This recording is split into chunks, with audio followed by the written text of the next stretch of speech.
Okay, so ngayon naman mag-unbox naman tayo. Order natin na fuel filter para po ito sa ating Honda Beat. So wag na natin patagalin, buksan na natin. Pumunta tayo sa kasa. Wala po silang mga available. Lagi po silang walang available na mga gamit. Kaya napipilitan tayo bumili sa online.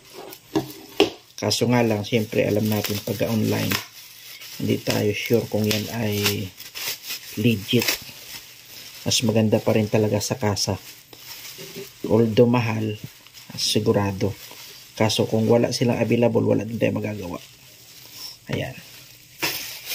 So, napaka-safe. Talagang binalot niya maigi yung order natin.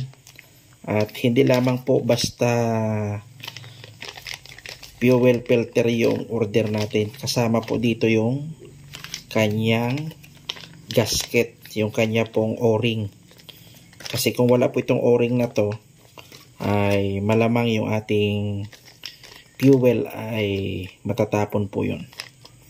Ayan. Kasi lumuluwag po yan katagalan eh. Ayan. So base po sa aking sa aking obserbasyon, ay okay naman siya. Ayan. Pang Honda Beat talaga itong ganitong forma. Kaya masasabi natin na the best. So bali, na order lang po natin ito. Kuwan lang po ito, mura lang po ito. Nasa 100 plus lang po ito. Kumpara sa iba na napakamahal. Ayan. So ayos.